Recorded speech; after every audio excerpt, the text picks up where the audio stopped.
da gente, só para o Roger. Amanda, o Roger já está gravando, viu?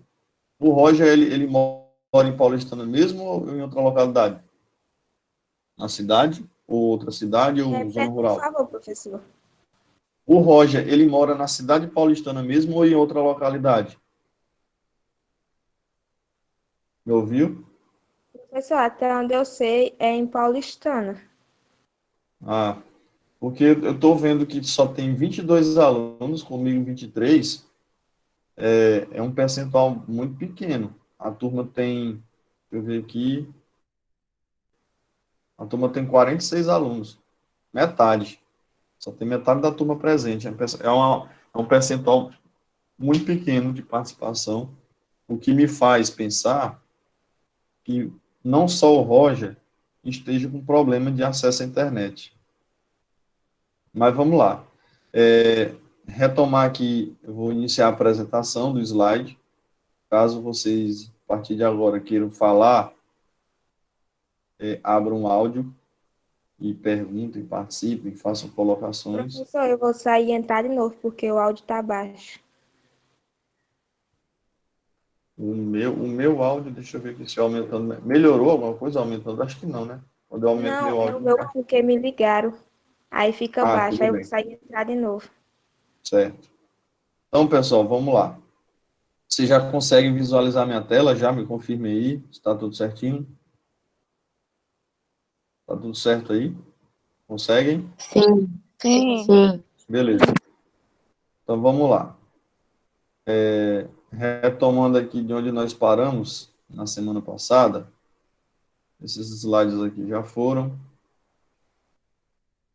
Eu vou até onde a memória não estiver me enganando, onde eu parei. Tipo de rocha já. Foi exatamente aqui, não foi isso? Acho que a Amanda querendo entrar novamente. Não, Evelyn. Vamos lá. Foi exatamente aqui, né? Teoria da deriva continental, não foi isso? Me ajudem a lembrar. Foi isso mesmo, pessoal?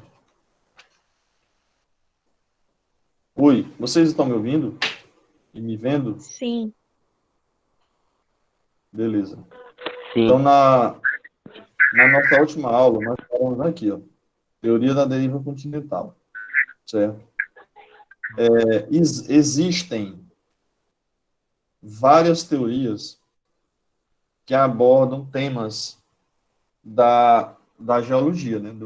Que é a ciência que estuda a Terra em suas camadas e em sua constituição interior, tá?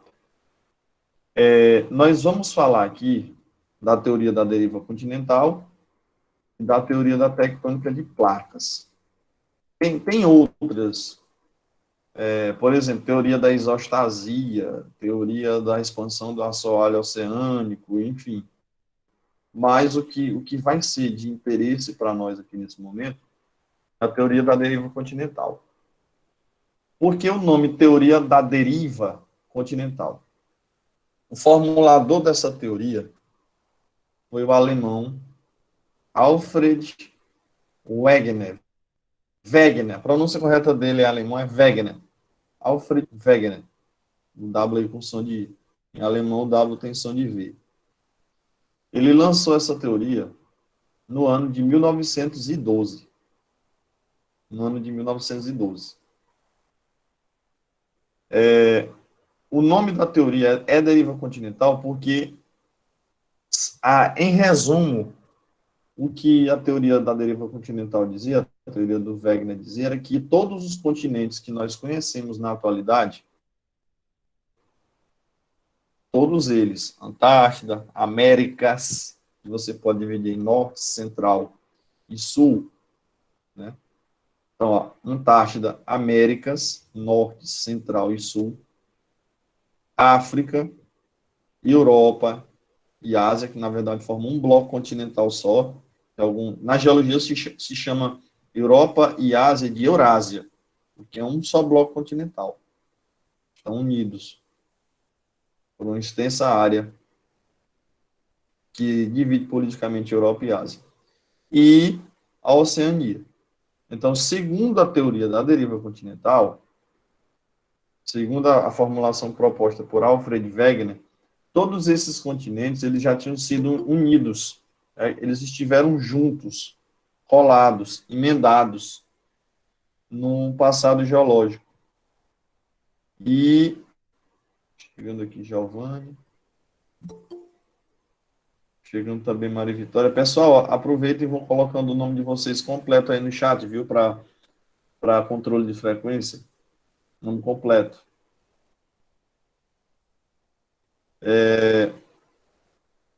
Retomando aqui. Voltando para cá. Segundo o Wegener, todos os continentes, no passado geológico, bem distante, em eras geológicas passadas, eles estiveram unidos. E aí o nome deriva porque eles começaram a se separar e se movimentar. Estar à deriva é se deslocar sem uma direção definida. Né? Quando a gente diz que um barco está à deriva no mar, é que como se um barco tivesse perdido, se movimentando aleatoriamente, sem uma direção definida. Então, segundo a teoria do Alfred Wegener, esse alemão aí, teoria essa publicada no ano de 1912, os continentes que estiveram todos juntos no passado, formando um único bloco continental chamado Pangeia. Aqui está Pangaea, porque é outra língua, né? Mas é Pangeia. Há cerca de 225 milhões de anos atrás, mais alguém pedindo acesso aqui. Joe Anderson. Irineu. Vamos lá. Vai tomando aqui. Joe Anderson e Irineu, coloque o nome de vocês completo aí no chat, no mural. Bom, então voltando aqui. Segundo essa teoria, todos os continentes estiveram juntos no passado, né? Lá na era paleozoica, por exemplo, o Permiano. Até então, havia essa junção dos continentes que nós conhecemos hoje. Aí, o que aconteceu? O Pangeia, ele começou a se dividir, a se separar em blocos, dando origem a dois grandes continentes. O único e grande continente chamado Pangeia, olha, eu entendo que são fatores variados, muitas vezes não é culpa das pessoas, mas é meio complicado, a gente está toda hora voltando aqui. Nicole, coloque seu nome aí no chat, viu? Quem chegou depois. Ó, tem mais gente aqui agora. Tome Lee, bote o nome no chat. Eu não consigo falar 5 minutos, aí aparece alguém querendo entrar novamente. Vamos voltando mais uma vez. Então, aquele único e grande bloco continental chamado Pangeia começou a se dividir e deu origem a dois continentes. Um que ficou situado mais no hemisfério norte, foi denominado de Laurásia, e outro no hemisfério sul, chamado de Gondwana. E entre os dois, começou a se formar um mar, entre essas duas faixas continentais, chamado Mar de Tétis, tá? Tétis é Mar de Tétis. Já na era paleozoica, certo? Aí, esses continentes ainda tinham uma configuração, uma disposição pela superfície do globo muito diferente do que era hoje, né? Se a gente comparar o mapa atual com esse aqui, do Triássico, há 200 milhões de anos, havia uma diferença, né? Passados aí mais algumas dezenas de milhões de anos, a configuração já vai ser outra, né? Por exemplo, a África e a América do Sul já começam a se separar. A América do Norte, há uma divisão tanto da Laurásia, por exemplo, a Laurásia originou a América do Norte, elas começaram a separar a América do Norte e o bloco da Europa e Ásia, chamado de Eurásia. A Laurásia deu origem à América do Norte e à Ásia, e a Gondwana deu origem à América do Sul, África, Índia, Oceania e Antártida. Então, aqui já temos uma disposição, um posicionamento dos continentes que se assemelha um pouquinho, começa a ficar parecido com o que se tem na atualidade. Passados aí mais algumas dezenas de milhões de anos, no final da era Triássico, Jurássico e Cretáceo, esses três períodos são na era Mesozoica. Então, no final da era Mesozoica, já chegando na Cenozoica, já vai haver uma certa semelhança, né, entre a disposição ou posicionamento dos continentes com o que se tem na atualidade, né? A África, ela vai se afastar mais do bloco da Eurásia, né? A América do Norte vai se desmembrar por inteiro. A América do Sul vai começar a ficar com um posicionamento semelhante ao que se tem na atualidade. Oceania e Antártida aqui também. A Índia, que depois se movimenta em direção à Eurásia, ela ainda estava separada. Depois ela se movimentou até aqui, até colar aqui com o restante da Ásia, certo? Então, veja que, ao longo desse tempo geológico, os continentes, primeiro eles estiveram todos juntos, depois eles foram se separando e foram se movimentando, sem uma direção definida. Por isso, a expressão deriva continental, certo? Aí tem algumas particularidades assim, bem interessantes em relação a essa teoria, né, que foram surgindo após a publicação dela, porque toda vez que alguém publica uma teoria, seja de qual área de conhecimento for, não só na geologia, mas em qualquer área de conhecimento, essa teoria, para ela ter uma validade científica, ela precisa passar por uma série de questionamentos. E o autor dela tem que justificar tudo isso que ele apresentou, né? E aí, o que ele apresentou, o Alfred Wegener, ele foi se baseando em algumas provas científicas ou evidências, né? Vou passar para elas aqui. Quais são as evidências da teoria da deriva continental? Ou seja, aquilo que deu suporte às afirmações que o Wegener lançou nessa teoria. Então, vamos lá. Primeira evidência: semelhança no contorno dos continentes. Se você observar aqui, ó, o oeste africano e o leste da América do Sul, eles quase que se encaixam como peças de um quebra-cabeça. Como evidenciando o quê? Que no passado essas duas áreas, que hoje são separadas pelo Oceano Atlântico, elas estiveram juntas. Como eram juntas até o Jurássico, né? Certo? Depois vai havendo desmembramento dessas duas porções continentais. Mais gente pedindo acesso. Bruno Neri. Bruno, coloque seu nome completo aí no mural, Bruno.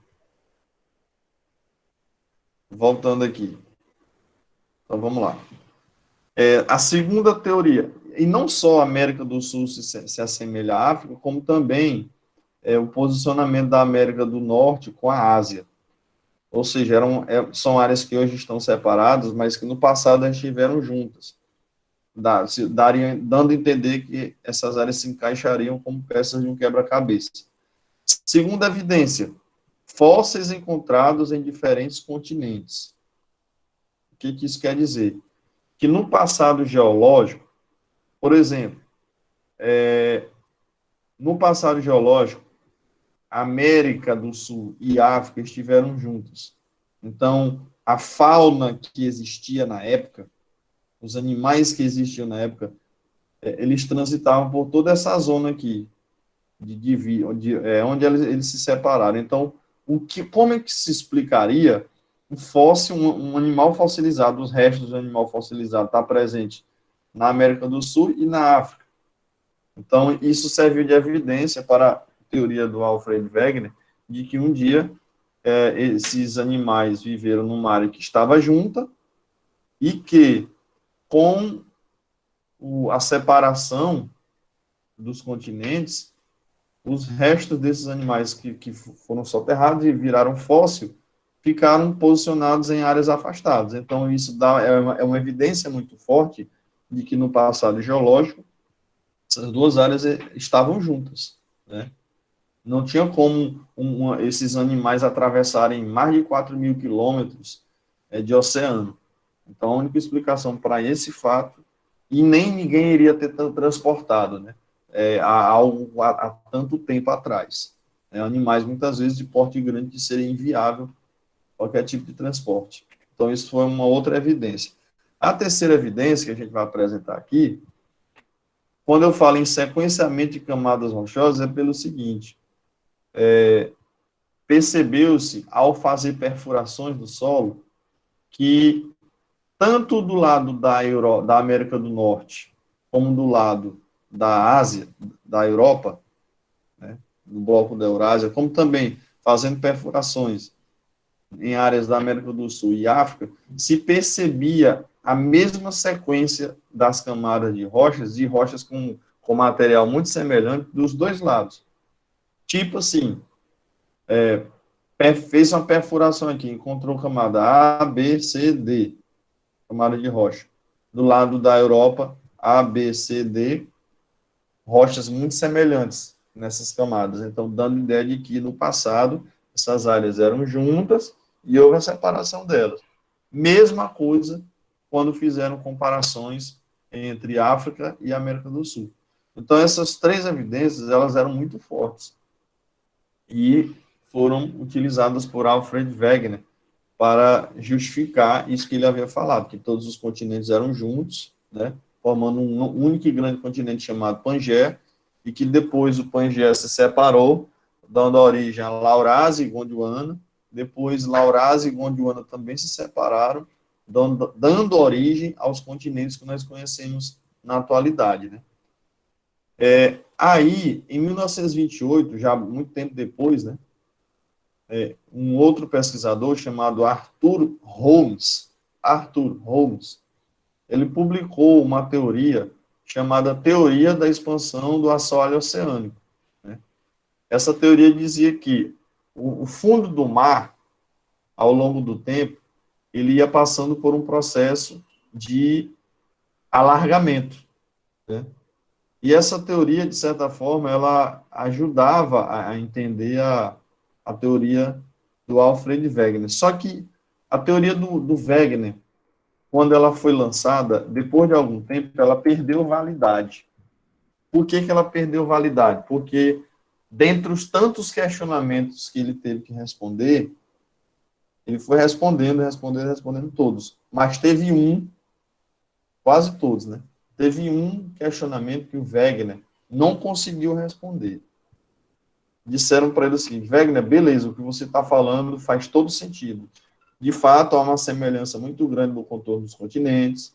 De fato, esses fósseis de animais em diferentes continentes, esses restos de animais fossilizados, dão a entender de que no passado eles viviam numa área próxima e que com a separação dos continentes, com a deriva dos continentes, esses animais, esses fósseis ficaram afastados. E essa evidência da sequência das camadas rochosas serem semelhantes entre um continente e outro também dá a entender de que um dia essas áreas estiveram juntas, né? Todo mundo concordou com as evidências, só que veio uma pergunta que derrubou a teoria por alguns anos. Qual foi a pergunta? Perguntaram, vocês estão me ouvindo bem?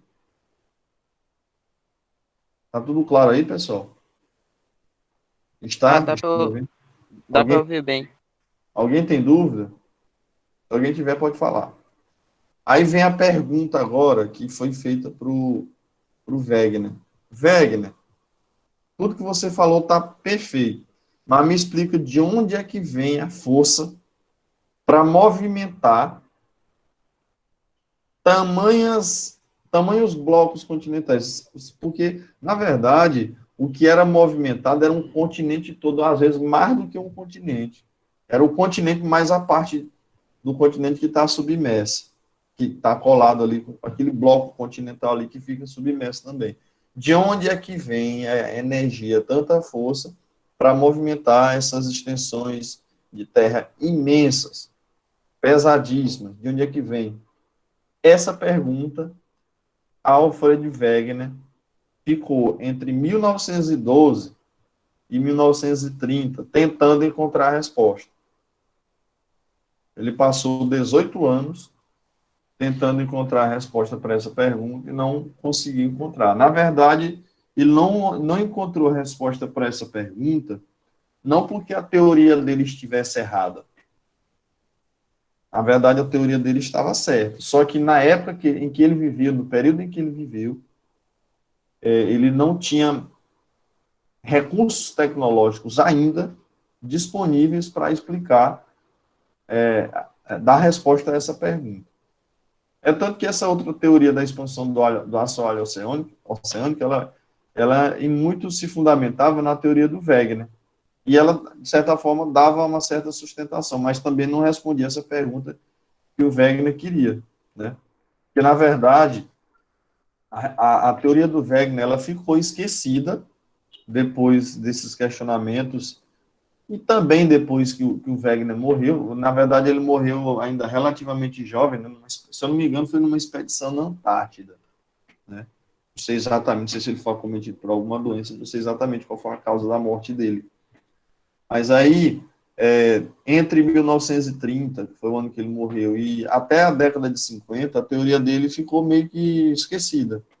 Ela foi retomada com força, na verdade, no final dos anos 50, quando a tecnologia já tinha evoluído bastante, inclusive já se tinha desenvolvido a tecnologia aeroespacial para produzir imagens de satélites. E lá no final da década de 50 para os anos 60, surgiu uma outra teoria, chamada teoria das placas tectônicas, ou teoria da tectônica de placas, que ela deu a resposta que o Wegener não tinha encontrado. Essa teoria da tectônica de placas, ela foi desenvolvida por vários pesquisadores que foram liderados por William Jason Morgan, americano, se não me engano, né? O que dizia, e olha a curiosidade, a teoria da tectônica de placas, ela sustentou, ela respondeu a pergunta que o Wegener não conseguiu, e ao mesmo tempo, ela se sustentou na teoria do Wegener. Ou seja, essas duas teorias, elas se complementam, né? A teoria da tectônica de placas, ela usou a teoria do Wegener como fundamento, como base, e ao mesmo tempo deu a resposta para que o Wegener não conseguiu responder. Então, vamos entender a teoria da tectônica de placas. Segundo essa teoria, né, muitas vezes nem aparece que esse cara aqui era o líder, né, mas, na verdade, eram vários grupos, vários pesquisadores que compunham um grupo de pesquisa que chegou a essa descoberta científica.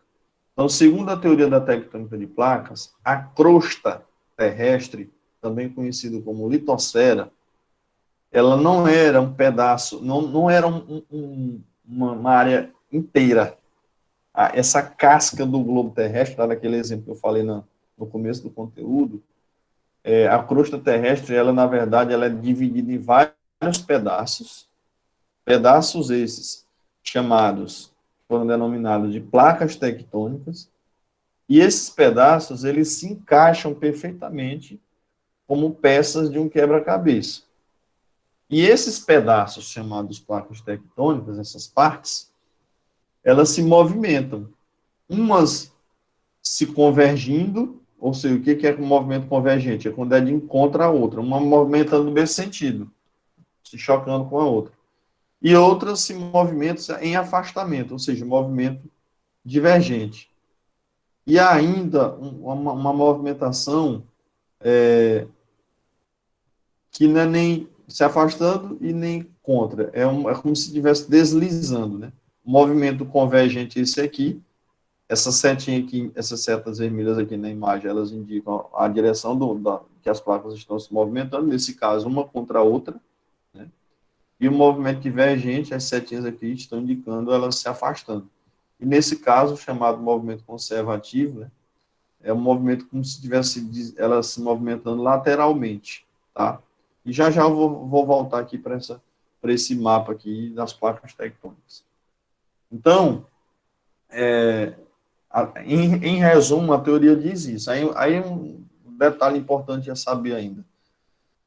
que é a pergunta lá do Wegener, de onde é que vem a energia para movimentar esses imensos blocos continentais? Essa energia vem do interior da Terra, do calor que é liberado do núcleo terrestre, do interior da Terra. Então, o núcleo ele é uma permanente fonte emissora de calor para as outras camadas. Aí, o que acontece? Como o núcleo transmite esse calor para as camadas que estão ao redor do núcleo, né? Por isso que o manto ele tem um estado pastoso.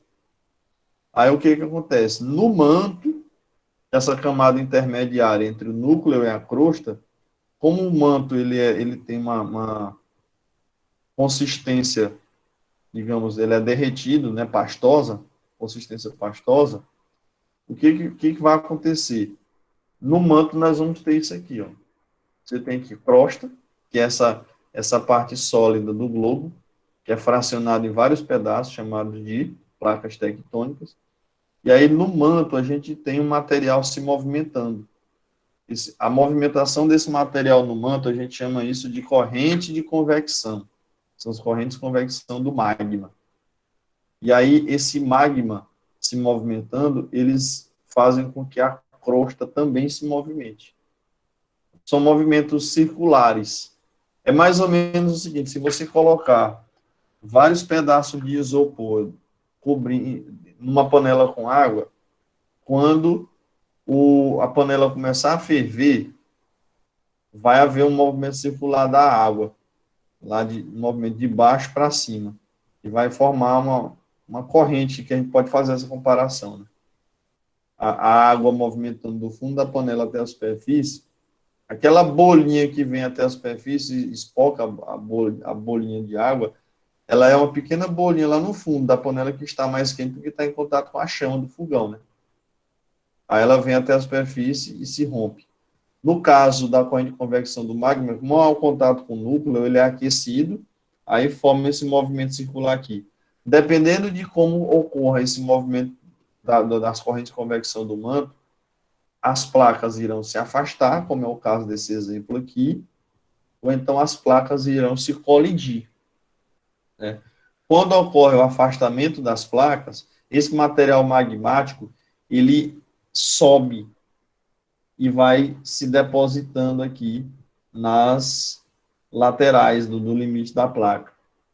E, por exemplo, a uma grande profundidade oceânica, a gente tem uma atividade vulcânica lá no fundo do mar. E, pelo fato da temperatura ser fria no fundo do mar, esse material se solidifica rapidamente.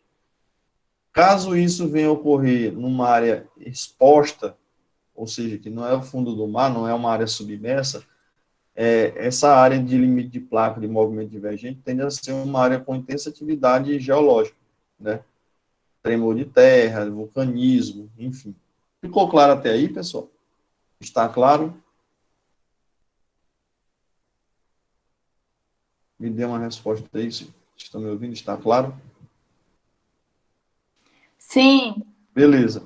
Esse movimento que eu estou descrevendo aqui, das placas, se movimentando, se aproximando ou se afastando, é um tipo de movimento chamado de orogênese. Orogênese é um movimento horizontal das placas.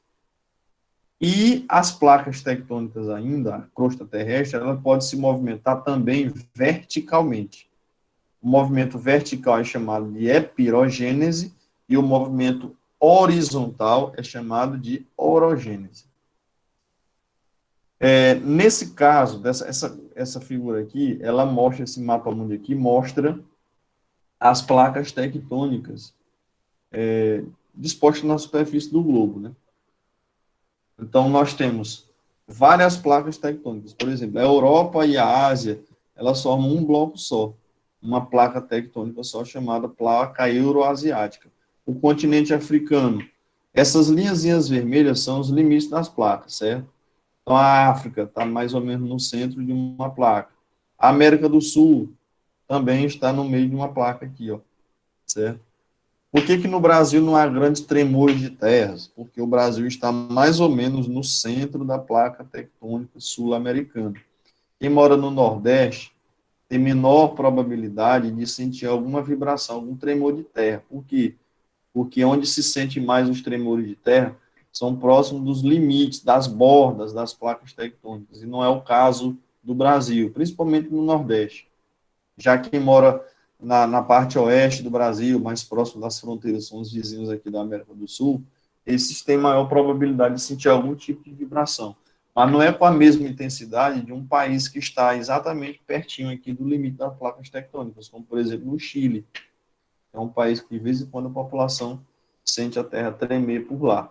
Qualquer país que esteja situado próximo de uma zona de limite, de borda de placa tectônica, a terra treme com uma certa frequência. O caso, por exemplo, do Japão. É um país aqui que está bem pertinho aqui do limite de várias placas. Ó. Placa das Filipinas, placa eurasiática, placa do Pacífico. Então, são várias placas aqui perto do território japonês. Então, por isso que lá no Japão, a terra treme com uma certa frequência, tá? Com a maior frequência por ser muito próximo desses limites das placas, tá certo? Ficou claro, pessoal, essa parte aí da teoria das placas tectônicas? Alguém tem Sim. dúvida? Alguém quer fazer alguma colocação? Quem quer participar, diga aí alguma coisa. Podemos prosseguir? Então, não esqueçam. Resumindo aqui o que eu falei. O que diz a teoria da tectônica de placas? Que o globo terrestre, a crosta terrestre, na verdade, é dividida em vários pedaços e não é inteira. Não é uma casca, digamos, entre aspas, inteira, mas sim dividida em vários pedaços que se encaixam como peças de um quebra-cabeça. Pedaços esses que são chamados de placas tectônicas. E o que movimenta essas placas tectônicas para fazer com que ocorram os tremores de terras, as atividades vulcânicas? As correntes de convecção do magma. Cadê, meu Deus? Cadê? Corrente de convecção do magma. Está aqui. São essas correntes de convecção que se formam por conta do calor que é liberado do núcleo para o manto e faz com que essas correntes de convecção se formem e movimentem essas partes que compõem a litosfera, que são as placas tectônicas. Então, essas partes elas vão ser movimentadas por conta de convecção, chamados orogênese, que é o que dá origem, por exemplo, a terremotos, a vulcanismo, ou pode haver uma movimentação vertical. No caso da movimentação vertical, já vai ser a movimentação bem mais lenta. Movimentação horizontal, ela é a movimentação mais rápida, que origina, por exemplo, atividades com grande intensidade que são perceptíveis claramente, como, por exemplo, um terremoto, um vulcanismo. Já a movimentação vertical é um movimento muito lento, de rebaixamento ou levantamento da crosta, ou parte dela, né, dessas placas, de forma muito lenta, muito sutil, coisa que não se vai perceber num curto espaço de tempo. Né? Isso é algo que vai acontecer ao longo durante um longo período de tempo, né? No caso, tempo geológico. Certo, pessoal? Vamos lá. Agora falando sobre os agentes geológicos, né? Na verdade, a forma como a superfície terrestre ela está constituída, a configuração, né? A paisagem do nosso planeta, as planícies, os planaltos, as montanhas, toda a superfície da Terra, ela é formada, a forma como ela se apresenta hoje, é resultado tanto da atuação de forças que se desenvolvem do interior do planeta, do globo, para fora, são chamados agentes geológicos internos, né, como também de forças que atuam de fora para dentro. De fora para dentro, é como se fossem as forças modeladoras da paisagem, que agem desgastando a superfície que está ali. Por exemplo, uma montanha vai sendo desgastada ao longo do tempo, depois de milhões de anos ela vai ser muito mais baixa. Quando ela se forma, ela é muito mais pontiaguda, muito mais íngreme, mas ao longo dos milhões de anos do tempo geológico ela vai sendo desgastada, ela vai ter um formato muito mais arredondado e de menor altitude. Então, há as forças construtoras da paisagem, que elas agem de dentro para fora. Por exemplo, o tectonismo, um tremor de terra, um terremoto, é um exemplo de uma força que age de dentro para fora, né? Provém de uma força que vem do interior, né? Dessa movimentação das placas tectônicas, é a força que vem do interior, do calor emitido pelo núcleo, que gera as correntes de convecção no magma e que movimenta a crosta, é uma força que vem do interior. Tanto o terremoto como a atividade vulcânica resultam de forças que vêm do interior, portanto, são agentes geológicos internos. Já a ação da chuva, a ação do vento, a ação do mar, contribuindo para desgastar, para erodir, para causar erosão nos terrenos, isso aí não tem nada a ver com a força que vem do interior. É uma força externa, tá? Bom, tá clara essa diferença aí entre agentes geológicos internos e os externos? Porque, ó, dentre os internos, nós vamos falar aqui de tectonismo e vulcanismo, e os externos, nós temos, né, até o homem também pode ser um elemento aqui que acelera esse processo de desgaste da paisagem. Então, quando eu falar, por exemplo, em agentes construtores da paisagem, entenda que são os agentes internos. E os modeladores são os agentes externos, tá? Então, tectonismo, entendendo o que é o tectonismo de forma detalhada, resulta da ação das correntes de convecção do magma. Aquilo que eu tinha falado naquela imagem, né? Então, as correntes de convecção do magma, elas geram tectonismo. O que é isso? Que é a movimentação das placas tectônicas. Seja uma movimentação se afastar, fazer essa figura aqui, ou uma movimentação que empurra uma placa contra a outra. Quando uma placa ela é empurrada contra a outra, como acontece nessa imagem aqui, ó, uma das placas vai mergulhar, vai ser empurrada para baixo e vai mergulhar no manto. O que acontece com esse bloco rochoso quando ele mergulha no manto muito quente, superaquecido? Ele derrete, vira material magmático novamente. E uma outra placa que está sendo empurrada aqui, ó, se eu fizesse aqui uma setinha, deixa eu botar a canetinha aqui, ó, se eu colocar aqui uma setinha indicando a movimentação dessa placa, a seta aqui, ó, essa placa aqui, ela vai se movimentar contra a outra. Então, uma delas mergulha no manto, se dobra e mergulha no manto e derrete, e essa outra placa aqui gera um dobramento. Então, a continuidade dessa placa empurrando a outra aqui vai fazer com que isso aqui, uma mergulhe para baixo e a outra se dobre para cima, originando um conjunto montanhoso aqui, ó, que é uma área que está em processo de dobramento, formação de montanha. E tudo isso provém do tectonismo, que é essa força que vem do interior, né, empurrando uma placa tectônica contra a outra. Aí, como eu havia falado, né, o tectonismo pode ocorrer tanto um movimento horizontal, chamado de orogênese, como um movimento vertical, chamado de epirogênese. Lembrando que o movimento horizontal, eu vou até alterar aqui, o movimento horizontal, deixa eu... Peraí.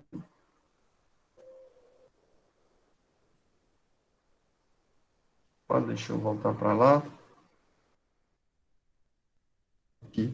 Movimento horizontal, ele é um movimento que ocorre, ele é relativamente rápido, porque, por exemplo, o tectonismo e o vulcanismo, um terremoto e uma erupção vulcânica são eventos geológicos que ocorrem com uma certa rapidez, né? É uma coisa que demora milhões de anos para acontecer. Ele pode até passar muito tempo adormecido, né? Mas o evento em si, uma erupção vulcânica, um tremor de terra, um terremoto, são movimentos rápidos. Já a epirogênese é um processo muito lento. Você não tem, por exemplo, uma área plana, aí no dia seguinte tem uma montanha no lugar que era plano. Não é. O processo de formação, de elevação de uma placa tectônica, uma empurrando a outra, até elas se dobrarem, isso aqui, por exemplo, não é uma coisa que vai acontecer de um dia para outro. Isso aqui leva milhões de anos para que uma placa se movimente contra a outra. Aí, ó, uma aqui mergulhou no manto, empurrada pela corrente de convecção do magma, uma mergulhou no manto e derrete, a outra se dobra. Então, a elevação desse conjunto montanhoso que a formação de um dobramento não é uma coisa que você está lá num dia plano, no dia seguinte está a montanha lá de 3, 4 metros. Não é, isso aí demora muito tempo para ocorrer. São dezenas de milhões de anos.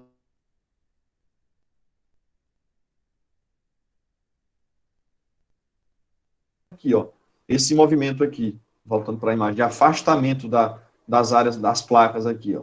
Esse movimento de afastamento aqui estava junta, foi o que aconteceu quando houve a separação da América do Sul para a África, né? Elas estavam juntas, aí as correntes de convecção do magma empurraram uma placa para um lado, outra placa para o outro, aí houve a separação dos continentes. Isso aí você não vai ver de uma hora para outra. Para você ter uma ideia de como é que ocorre essa movimentação, é questão de 1, 2, 3 centímetros, questão de poucos centímetros por ano. Então, para que houvesse essa distância de milhares de Europa e África, foi necessário um longo período, né? Um período ao longo do tempo geológico, né? Aqui tem outras ilustrações também, né? Aquele limite conservativo que era falado lá, na verdade, ocorre como se fosse um deslizamento de uma placa em relação à outra, né? É onde se formam as chamadas falhas geológicas, tá? Os limites divergentes, que é o que aconteceu entre África e Américas, América do Sul e América do Norte e Europa, e o limite convergente, né, é o que origina os conjuntos montanhosos. Aqui é uma montanha em processo de formação, por exemplo, tá? Voltando aqui para o slide primeiro aqui, dos agentes. Então, quais são as consequências ou os efeitos do tectonismo, né? Os abalos sísmicos, que são os terremotos. Quando a vibração, tremor de terra, ocorre em área continental, você chama isso de terremoto, certo? Tremor de terra, ele se manifesta numa área continental.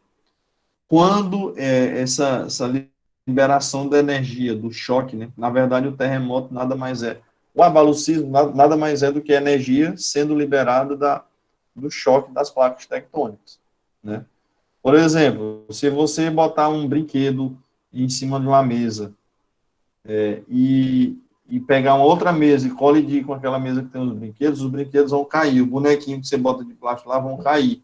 Por quê? Porque é uma energia daquela colisão gerou o tremor. Eu estou fazendo esse exemplo aqui, mas guardado as devidas proporções, é mais ou menos isso que acontece quando uma placa tectônica se choca com a outra, né? Vai haver esse abalo sísmico, esse tremor. Quando é em área oceânica, a gente chama de maremoto, né? Porque o local onde ocorre essa colisão das placas pode ser uma área submersa, né? Aí tem dois termos que eu nem coloquei aqui nos slides, mas é importante saber, que são os seguintes. Deixa eu ter cuidado com a hora aqui, faltam 8 minutos. É o seguinte, o local exato onde as placas se tocam é de hipocentro. E o local onde a energia da colisão das placas se manifesta na superfície é chamado de epicentro. Então, quando alguém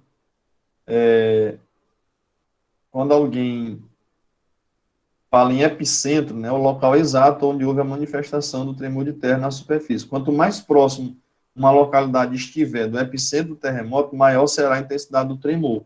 Quanto mais distante, menor será a intensidade do tremor.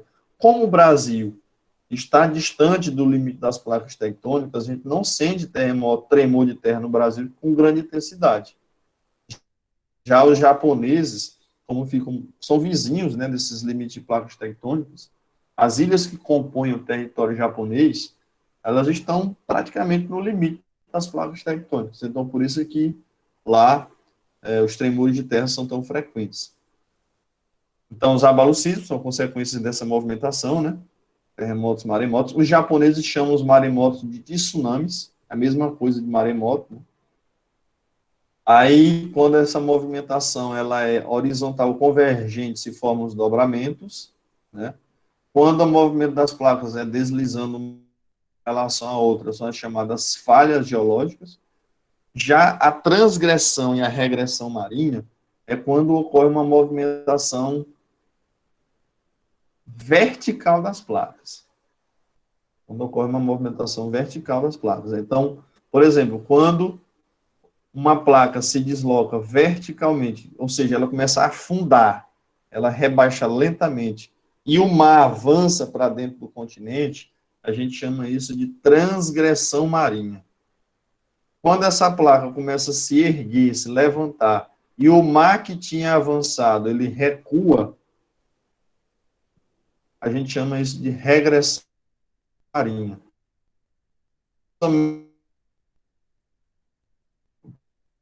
Ó, por exemplo, da região Amazônica, no passado geológico, já foram ocupadas pelo mar. Por quê? Porque houve um rebaixamento dessa estrutura aqui da crosta e o mar foi avançando. Mas não é um movimento de avanço, uma invasão do mar em direção ao continente, como no tsunami, não. É um movimento muito lento, que vai acontecendo ao longo do tempo geológico, e o mar vai avançando muito lentamente em direção ao continente, e depois ocorre o contrário, né? A estrutura começa a se erguer e o mar vai recuando bem lentamente, até ter essa disposição. Né? Os oceanos, né, os continentes, eles estão em constante transformação. Né? Só que é uma coisa que, como eu já falei, você não percebe de uma hora para outra. Né? É necessário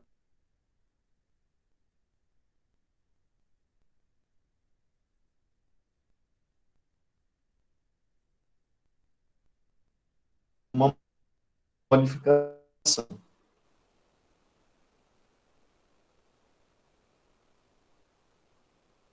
Aí, ó, só para finalizar esse slide que trata sobre tectonismo, os terremotos, eles podem ter efeitos catastróficos, o vulcanismo também, que eu vou falar mais adiante. Depende de quê? Depende se uma área for muito povoada ou não.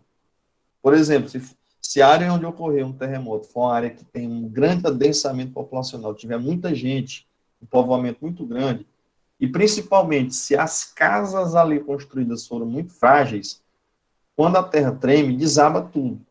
E se essas construções que são frágeis desabarem sobre uma área muito povoada, né, o resultado é uma tragédia, uma catástrofe, muitos mortos. Né? Já quando é uma área despovoada, pouco habitada, a terra pode tremer com grande intensidade que não vai causar muito danos a pessoas, porque é uma área desabitada, uma área que é um deserto, não tem ninguém, a terra treme lá, não vai ter vítima. Né? Outro fator que pode influenciar no número de vítimas é a qualidade das construções. Por exemplo, lá no Japão, como eles sabem que não tem como evitar, o terremoto não é uma coisa que o homem consegue controlar, consegue impedir. O que ele pode fazer é se adaptar. Então, os japoneses, ao longo do tempo, eles aprimoraram a engenharia deles para que as construções, as edificações deles sejam mais resistentes a tremores de terra. Né? E eles orientam também as pessoas, desde criancinhas, a como proceder quando a terra tremer. Procurar um abrigo seguro, as casas, de uma maneira, as casas e os prédios, para que tenha uma certa resistência em relação ao tremor de terra, para que as pessoas se abriguem num local que é mais difícil alguma coisa cair por cima deles. Né? Perto, por exemplo, da coluna de uma casa é mais resistente do que no meio da sala. Né? Debaixo de uma mesa, a pessoa está protegida contra algum bloco de parede, um pedaço cair na cabeça da pessoa. Então, numa escola, por exemplo, o local mais seguro seria uma quadra de esportes, num local aberto, que não ia ter nada para cair por cima. Normalmente eles fazem sem cobertura lá, justamente tem uma área aberta que serve de abrigo nessas ocasiões, já que ocorre com uma frequência relativamente grande, no caso do país que eu mencionei. Né? As regressões marinhas, como tem esse movimento de avanço e recuo do mar em relação ao continente, ao avançar e ao recuar, o mar vai depositando sedimentos em várias camadas que se repõem. Então, isso resulta na formação de bacias sedimentares. É o que aconteceu no Maranhão e Piauí. Né? Boa parte do território do Maranhão e Piauí se constituíram geologicamente por meio de formação de depósitos de sedimentos. São bacias sedimentares.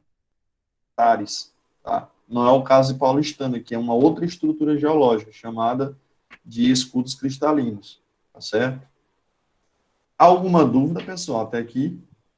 Porque esses outros, o segundo agente geológico interno, que é o vulcanismo, e os agentes externos, eu vou deixar para a próxima aula, porque não dá tempo de terminar hoje, certo? Alguém tem alguma dúvida? Eu vou fazer a chamada presencial aqui, rapidinho, viu? Não saiam agora. Aí vocês saiam só depois que responder a chamada. Assim que vocês falarem, responderem, esperem a sequência aqui, eu vou chamar, aí vocês podem sair da sala. Amanda tá aí? Aveline? Presente, Amanda. Presente. Ok, já podem sair, viu? Fica à vontade. Cássio? Presente. Clóvis? Presente. Eugênia? Evelyn? Presente. Geiciane? Presente.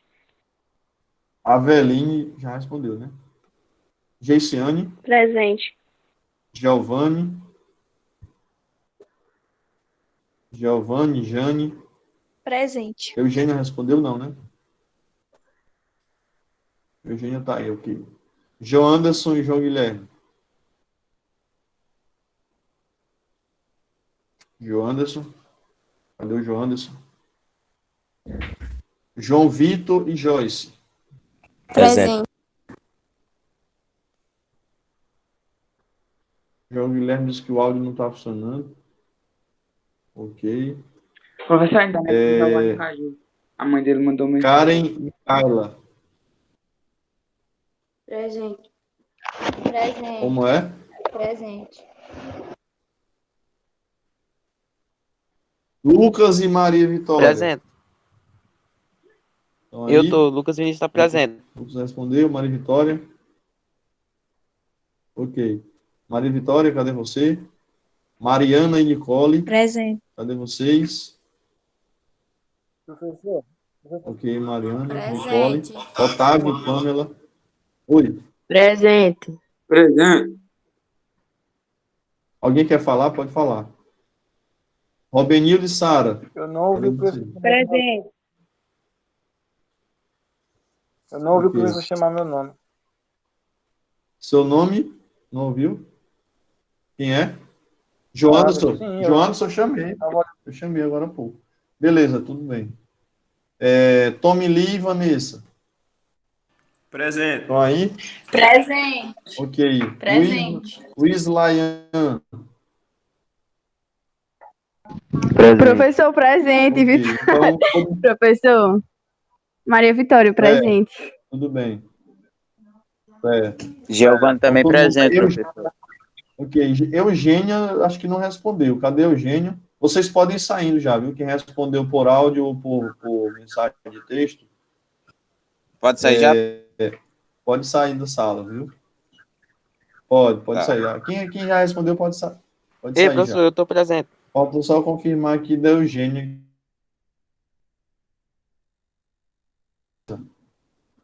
Eugênia, cadê você, Eugênia?